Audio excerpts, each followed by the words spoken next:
Just looking forward to the opportunity to play this week, and Thursday night in the Yum Center will be a great match for our crowd and fans and Louisville's fans, and what better than a rivalry match midweek? You've played a lot of these big matches this year so far. How have they prepared you for this particular one tomorrow night? Yeah, I mean, anytime you can play top 10 teams, it gives you a level of understanding of what it takes to play and compete, because you know sets are going to go past 20, and there's going to be some pressure and fans into it. So the more you play, the more comfortable you get in those situations. Coach, what have you seen from your group thus far that makes you confident going into tomorrow night and the rest of the season? Just the fact that we've gotten better each week and improved, and even from the spring when we played them to preseason camp to the last couple weeks of matches, just seeing little incremental improvements each and every week. So the more we're able to capitalize on our strengths and make our weaknesses good, gives us a better chance against great teams. Louisville has a super strong program. They've won the last 4 matchups, Kentucky's last one being in 2019. What's the message going into tomorrow night to hopefully flip the script? Yeah, I mean, I don't spend a whole lot of energy talking about the history, but I think it's important that we owe it to our fans, we owe it to our community, our volleyball people to play at the level of passion and intensity that they provide us, and so obviously a rivalry match, the fans get fired up for and into, and it's our responsibility to match that. Is there anything in particular this new Louisville era is doing compared to the past regime that they had? I think it's really hard to be consistently good, and I think the one thing that Louisville has done in the last 5 years or so is just maintain that success. So not being satisfied, not being comfortable with where they are, always striving for something more, and elite programs do that, and they've done a great job of that the last few years. When you look back when you first got here, could you have imagined that these two programs would be where they are now, like top 5 programs in the country? Well, Louisville was actually decent back then. We were terrible. So, in 04, in 05, just tried to, like I said the other day, I mean, Louisville, Florida, those were benchmark programs that we were trying to strive to get to at that point in time. And now, 21 years later, to see where both our programs are and what we've accomplished over the years is special. And I think it's special for the state, special for younger volleyball players aspiring to be our players, and what a cool deal that 2 of the best programs in the country are within an hour drive of each other, and it doesn't happen very often, and so I think it's both their responsibility and our responsibility to uphold that tradition. Craig, what have you liked the most about the way that your team has approached some of these high-profile non-conference games so far this year, the likes of Nebraska, Penn State, SMU? Yeah, I guess I haven't seen a different level of preparation. They've been dialed into focus for each one. I think what I've liked more is our level of intensity and practice has gotten better. So yesterday was one of our best practices of the year in terms of competitive juice and fire and focus. And I don't think you just accidentally do that. I think that takes some effort. Everyone's kind of accepting where their roles are today, and getting after it to make each other better. Is that kind of one of the things that goes with your scheduling philosophy, the fact that, hey, if you literally schedule with these elite teams, you'll dial in those practice habits to where it becomes commonplace by later in the year? Well, you definitely get exposed. I mean, things you're not good at get exposed against the best teams, so it really heightens a level of awareness and intentionality during practice. And so, for us to consistently be good enough to compete with these teams, you got to practice it. Was there any area you think you got exposed at early with some of these early matches that you've been able to correct in some of the ranked games since then?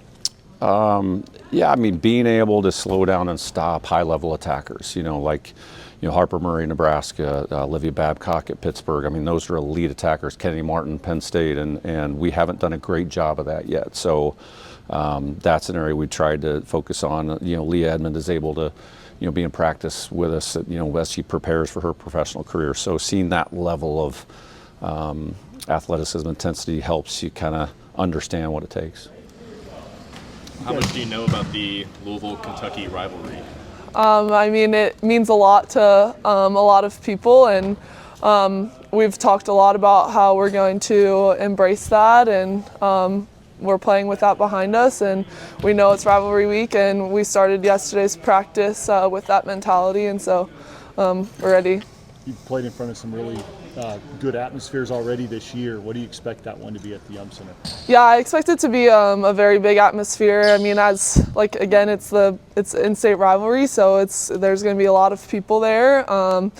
It's a big arena, so that also obviously allows for a lot of people to be there, and I think it'll be loud, and it won't necessarily be for us because it's home for them. So I think that we've played in matches so far. The Penn State match was a very big, very good for preparation for this type of environment. There were 6,000 people, and I think probably 20 of them were Kentucky fans. So they were all our family members. So just knowing that we'll have more than that, but we've played in crowds like that so far this year, so we're ready. Speaking of the preparation, you guys have obviously played a bunch of top 10 opponents. Had a great win against Penn State, but obviously the SMU game was good too. What is it that you have to do in these big time games to come out with a win? Yeah, I think just knowing that all 14 of us need to be fully prepared, and so no matter what our each individual's role is, everyone has a role within the preparation, and we always talk about how the more prepared you are, the less pressure there is. And so in the moments of pressure, like preparation is what eliminates that. And so our coaches do a really good job of, putting everything in front of us that they need to before the match even happens. And then, throughout the match, providing us with information to be able to make adjustments as we go. And this group really is working towards, we all have the same goal, and so we're all really working together, and all of us have been really good about making sure we're prepared to the level we individually need to be, and we need to be as a team going into each match. With so much attention and a lot of defenses preparing for Eva and Brooklyn on the pins, how do you look to stay aggressive to make sure that you're giving your offense another opportunity?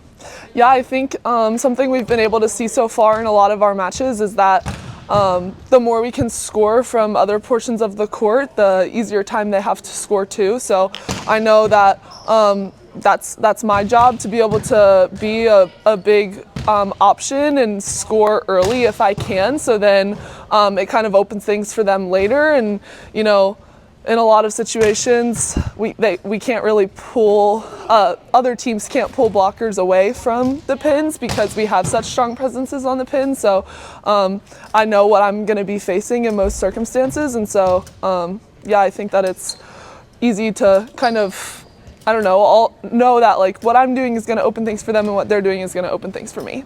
You mentioned preparedness a little bit earlier, but just the schedule you guys have played so far: Nebraska, Pitt, Penn State, SMU. How does being in those situations prepare you for an opportunity like tomorrow night? After tomorrow night, we will have played all 4 teams who were in the Final Four last year, and I just think that that's a tribute to Craig being able to put together such a good schedule. But I just think that every single time we get to be in a moment like that and kind of experience that, the better off we'll be for further down the road, and it'll just continue to, we've experienced it and we've prepared in that, but we also can be more prepared. So it's like experiencing it more and more will just help us for later in the season.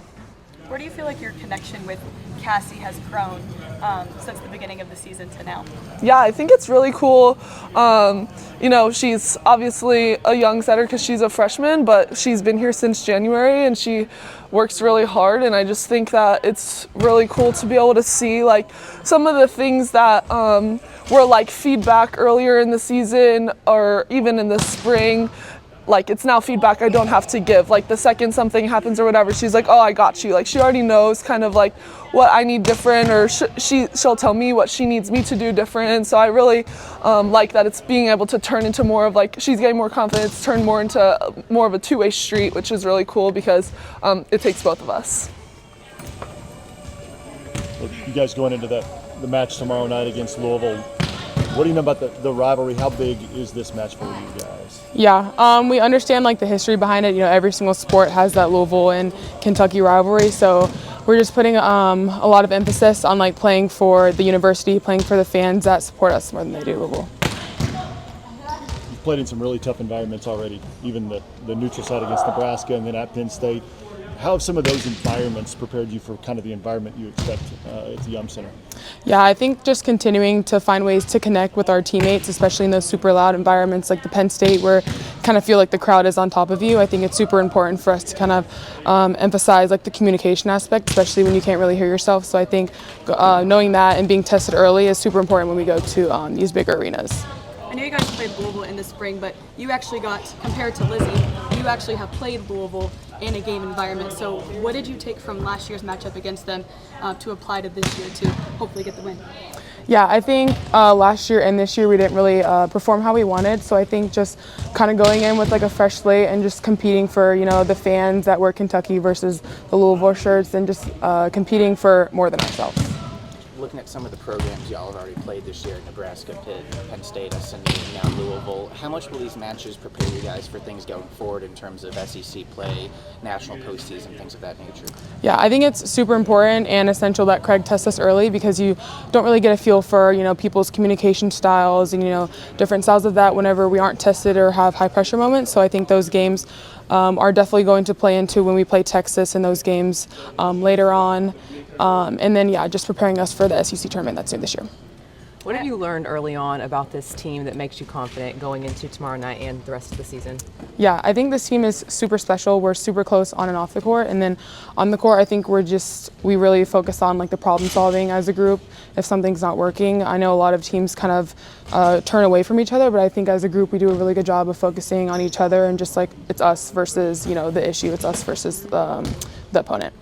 I asked Lizzie a similar question, but playing next to Eva in Brooklyn, how do you focus on making your own offensive impact and giving the offense a third strong pin option? Yeah, I think same with like the dog hitters, kind of like the slides, what we call it. But yeah, just if we're efficient on the backside, it just opens a lot of things up for the left side. I think the first couple of matches versus Nebraska, you know, a lot of the defenses kind of just shifted to them. So I think finding ways to score on the back row, on the back, or the dog, or the root kind of just opens everyone up a lot more.